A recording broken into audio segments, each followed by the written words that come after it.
In most draft formats, there are 10 two-color draft archetypes, each of them with a different theme that give you a hint and direction at what you could do if you draft those two colors. And March of the Machine is no exception.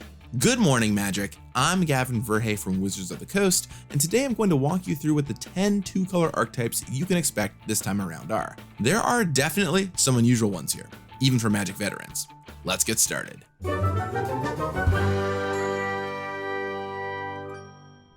First up is white-blue with Knights. Harnessing the power of Zhalfir's army, this deck wants to create an army of knights and go wide to run over to the opponent. Cards like Knight of the New Coalition help give you plenty of knights, while Protocol Knight and Zhalfir and Lancer help make sure you can attack early and often. While the Knights Matters cards are great, of course, a couple old-fashioned combat tricks and tempo spells like Aerial Boost and Wicked Slumber are important too to keep pressing the advantage. For your Signpost Gold Uncommon, you have Marshal of Zhalfir, enhancing your knights and pushing through damage.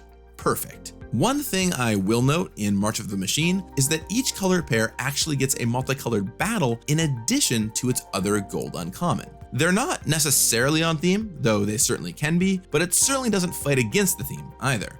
It will be good in your deck. For example, Invasion of Xerex is a pretty good package for knights, bouncing a creature and giving you a big flying knight, even if it doesn't reward knights explicitly. See what I mean? Alright, so on to blue-black Graveyard. Whose graveyard? Everyone's. Usually you just want to mill one of the two players, but the twist this time around is you want to mill everyone and get value out of it. Mill yourself to bring back your best cards with Unsealed the Necropolis and Halo Charged Scob, all while you're milling your opponent to turn on cards like Disturbing Conversion or Tenured Oilcaster. Halo Forager does a great job as the gold uncommon by letting you cast something good you've milled and giving you a 3/1 flyer to boot. And Invasion of Amonkhet, the blue-black battle, plays into this as well by milling people and then giving you a 4/4 with the best abilities in a graveyard. Between them both, they've got awesome creatures and spells in graveyards fully covered. Up next is Black-Red Sacrifice. You might have seen this archetype before. It's time to throw away your creatures and artifacts for fun and profit. Dreg Recycler and Aki Scrap Chomper give you ways to sacrifice,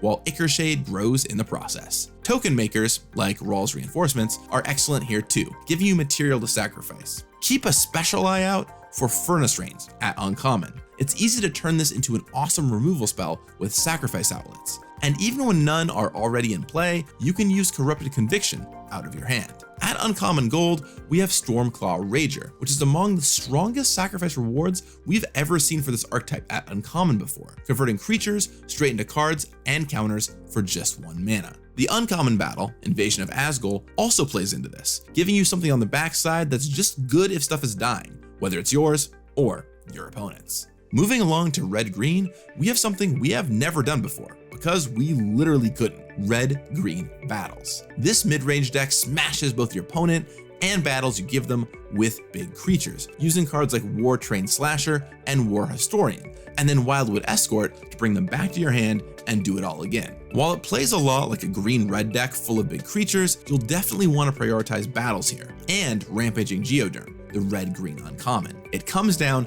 and can target itself to become a 4/4 haste trampler for 4 that also grows whatever it targets permanently if it's attacking in battle. Even getting a couple counters here can really snowball the game in your favor. As for the red-green battle, we have Invasion of Urgamon.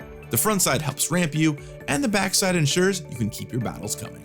In green-white, we have much more of a classic: +1/+1 counters. Find creatures that are great to pump up, like Alabaster Host Sanctifier, maybe get some bonus counters with Kami of Whispered Hopes, and then go to town by spreading your counters out with plenty of effects. And keep in mind that with Incubate and Backup in the set, there are a lot of cards that hand out +1/+1 counters, so getting them is pretty easy. And that's a good thing for Botanical Brawler, the green-white signpost uncommon, who loves growing as you put counters elsewhere. Invasion of Moag and its backside, Bloom Wielder Dryads, are similarly not fooling around. You'll have plenty of counters to smash with. How about white-black? Embrace Perfection with a Phyrexian deck.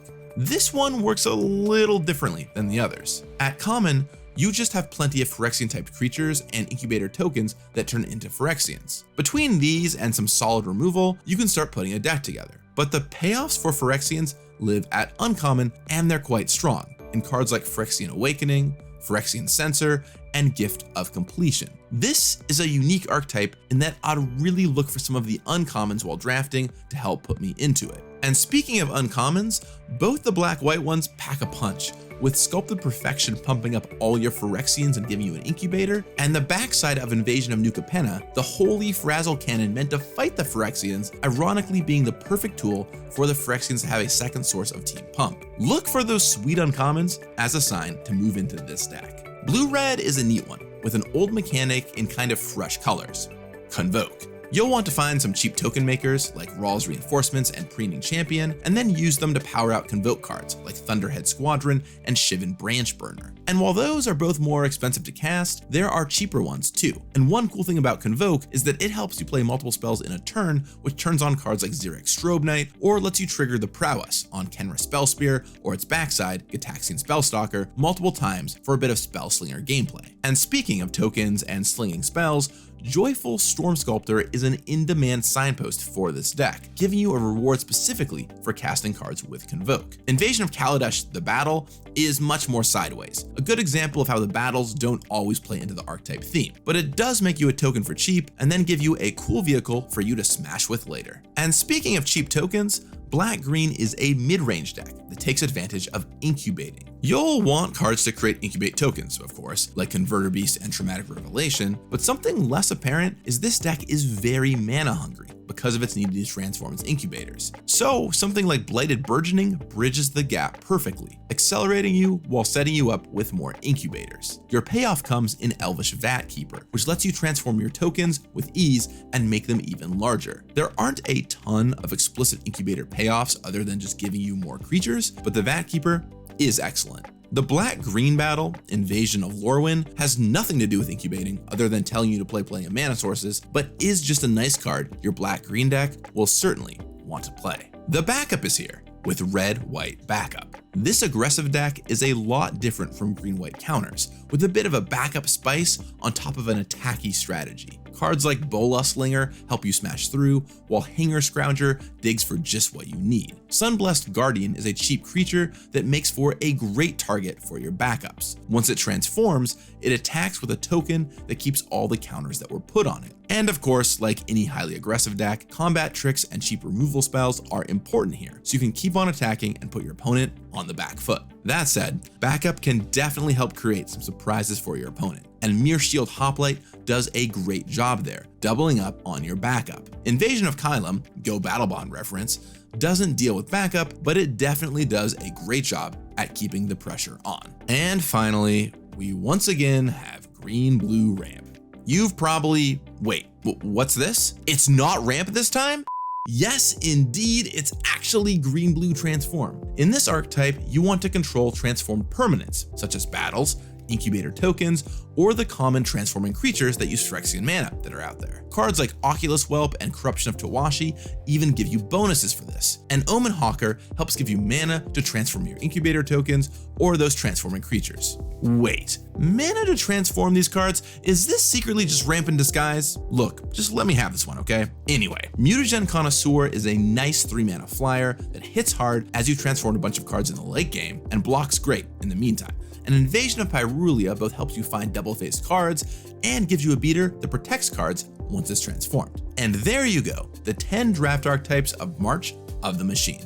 Which are you most excited to try out? Let me know in the comments down below. I'm really excited for you all to get the chance to finally go check out this set.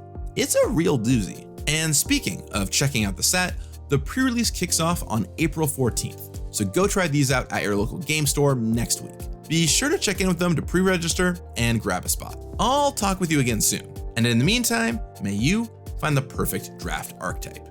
You got this. And so how often do you release episodes? Where can people find them? Plug yourself a little bit here. Yeah, so we actually have already released the first 2 seasons. We have 10 episodes out there already, 5 episodes on Dominaria United, 5 episodes on the Brothers War to kind of get you started and gets caught up on what's happened in the Phyrexian arc so far.